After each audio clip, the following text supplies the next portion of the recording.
Under-19 Asia কাপের খেলা চলছে, যেখানে ভারত এবং পাকিস্তানের ফাইনাল হচ্ছে, এবং সেখানে বৈভব সূর্যবংশী এবং আয়ুষ মাত্রের সাথে পাকিস্তানের বোলার আলী রাজা একটা বিরাট গন্ডগোল বাঁধালো। কি বাঁধালো জানেন? আরে ভাই, এটা আইপিএল খেলা নয় যে আইপিএলে এসে আসলি 6-4 মারলি আর জিতে গেলি। এটা পাকিস্তানের, এটা আইপিএলের ট্যালেন্ট নয়, এটা পাকিস্তানের ট্যালেন্ট, পিএসএল ট্যালেন্ট। এমনভাবে কথা বলছে এবং বলছে তুই হচ্ছে একটা বয়সের ম্যাজিক বানাচ্ছিস, মানে বয়স কমিয়ে খেলা খেলছিস, এই রকম কথা বলছে পাকিস্তানের আলী রাজা। বলছি ভাই, তোরা ইন্টারন্যাশনাল খেলতে এসিস না?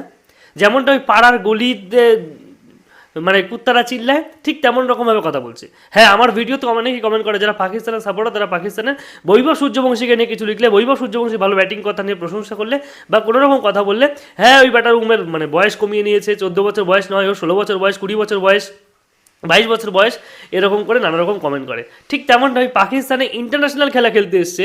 আরে ভাই, তুই এটা আন্ডার-19 এশিয়া কাপ খেলছিস, যেখানে ইন্টারন্যাশনাল খেলা, হ্যাঁ সেই খেলাতে এসে তুই এরকম কমেন্ট করিস? লজ্জা করে না? তাই আয়ুষ মাত্র এবং বৈভব সূর্যবংশী তাই ওর দিকে তাকিয়ে বলছে, মানে মূর্খের মতো কথাবার্তা বলছিস এরকম করে, এটা তুই ইন্টারন্যাশনাল খেলতে এসেছিস? এইরকম কথা বৈভব সূর্যবংশী এবং আয়ুষ মাত্র বলছে, যে এটা পাড়ার গলির ছেলেপেলেরা বলে যে এইটা করলে ওটা হলো, ওটা হলো, এরকম কথাবার্তা বলে। সত্যি ভাই, পাকিস্তান ট্যালেন্ট, হ্যাঁ বলছি, বোলিং ভালো করেছে, পাকিস্তান সে ভালো ব্যাটিং করেছে, সব ক্ষেত্রে আজকে ইন্ডিয়া হয়তো হেরে যাবে, কিন্তু এই রকম কথাবার্তা বলা কি মান্যতা দেওয়া যায়? আপনি বলুন, ওরা ইন্টারন্যাশনাল খেলতে এসে নাকি এখনও পাড়ার গলিতে ক্রিকেট খেলছে? কমেন্টে আপনাদের মতামত অবশ্যই জানাবেন।